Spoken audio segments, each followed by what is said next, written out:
नमस्कार। प्रस्तुत है रतनचंद्र रत्नेश के लघु कथा संग्रह कोई अपना से लघु कथाएं। आज सुनिए दाल रोटी और विश्वास आघात शीर्षक से लघु कथा। उसकी उम्र कितनी थी उसके चेहरे मोहरे और कदकाठी से पता ही नहीं लग पा रहा था। गाल धंसे हुए, सिर के बाल बेतरतीब से सफेद काले, खिचड़ी दाढ़ी। बस इतना समझ ले कि वो प्राप्त व्यसक था। फटी कमीज और गंदी सी पतलून के साथ वो यहाँ के भव्य भोजनालय के अंदर प्रवेश कर गया और एक कोने में जाकर कुर्सी पर बैठ गया। बाहर की गर्मी से आकर उसे एक एयर कंडीशन होटल में राहत महसूस हुई। दोपहर का समय था और पूरे होटल में खाने वाले मेजों पर सजे धजे लोगों की भीड़ थी। उनमें वो भी अब शामिल था। रिक्शा खींचता है तो क्या हुआ, मेहनत की कमाई खाता है। आज इच्छा हो गई थी कि इस भव्य भोजनालय के अंदर बैठकर खाना खाया जाए।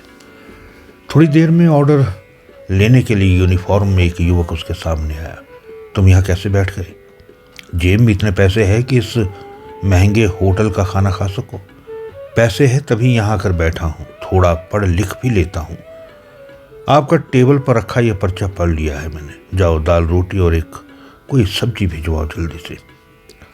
तब तक होटल के कुछ और कर्मचारी उस वेटर का साथ देने आ गए थे। जल्दी से बाहर करो इसे वरना दूसरे ग्राहक भाग जाएंगे। उनमें से एक ने बाहर पकड़े उसे कुर्सी से उठाने की कोशिश की, पर वो टस से मस नहीं हुआ। कहा, जब मैं पूरे पैसे देने को तैयार हूँ तो फिर मुझे क्यों उठाया जा रहा है? मैं भी यहाँ खा सकता हूँ। होटल का मालिक इस हंगामे को अपने कक्ष में बैठा सीसीटीवी पर देख रहा था। ऊपर के मंजिल से उतर कर वो नीचे आया और माजरा जानना चाहा। प्रबंधक ने कहा, सर, ऐसे मैले कुचैले व्यक्ति को कुर्सी पर बिठाकर खिलाने से होटल की इमेज खराब होगी और दूसरे ग्राहकों पर इसका बुरा असर पड़ेगा। मालिक ने शांत मुद्रा में कहा, जब वह पैसे दे रहा है तो उसे खाने का पूरा हक है। इसे जो चाहिए दे दो, और हाँ, इससे खाने के पैसे मत लेना। कहकर मालिक जिधर से आया उधर लौट गया। ये थी दाल रोटी शीर्षक से लघु कथा और अब विश्वासघात शीर्षक से लघु कथा। आज धर्मा जब से अपने कमरे में लौटा है कुछ परेशान सा है।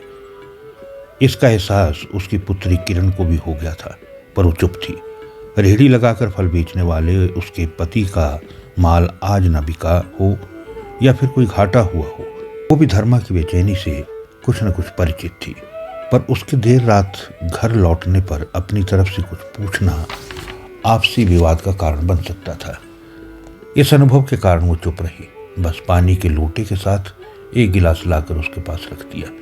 धर्मा उठकर मुंह हाथ धो आया, पर चेहरे पर परेशानियों के दाग धुल नहीं पाए। दोनों बच्चे खाना खाकर सो चुके थे। किरण के रोटी और सब्जी का थाल उसके सामने रखने पर उसने अपनी परेशानी उड़ेल दी। आज एक बड़ी गलती हो गई मुझसे, तब से परेशान हूँ। आखिर बात क्या है? जब से आप आए हैं मैं भी देख रही हूँ आप कुछ परेशानी में हो। अपने धंधे में सच झूठ बोलकर अपना माल ग्राहक को बेचना ही पड़ता है और कई सालों से ऐसा करता आ रहा हूँ। आखिर क्या हुआ, खुलकर बताइए ना। क्या बताऊँ क्यों ना। आज अपना माल बेचने के लिए ग्राहक से मैंने कह दिया कि सेब बहुत मीठे हैं, कहिए तो काट कर चखा दूँ। वैसे मेरे पास 4-5 ही सेब मीठे और स्वादिष्ट थे जो मैं ग्राहकों को काट कर चखा रहा था। बाकी के सेब उतने मीठे नहीं थे। 50-55 साल का एक ग्राहक मेरी रेहड़ी पर आया और सेब का दर पूछने लगा। मैंने उससे कहा 100 रुपये किलो है साहब, पर ऐसा सेब पूरे बाजार में नहीं मिलेगा। अभी काट कर एक टुकड़ा देता हूँ। उस सज्जन ने कहा, काट कर खिलाने की ज़रूरत नहीं, मुझे तुम पर विश्वास है। ईमानदारी से 2 किलो सेब दे दो। मैंने 2 किलो सेब तोले और 200 रुपये अपनी जेब में डाले, पर उसके जाने के बाद विश्वास और ईमानदारी के 2 शब्द मेरे कानों में ऐसे समाये कि वो तब से मेरा पीछा नहीं छोड़ रहे हैं। ये थी रतनचंद्र रत्नेश के लघु कथा संग्रह कोई अपना से दाल रोटी और विश्वास आघात शीर्षक से लघु कथाएं। आज के लिए इतना ही। फिर मिलता हूँ नई लघु कथाओं के साथ। नमस्कार।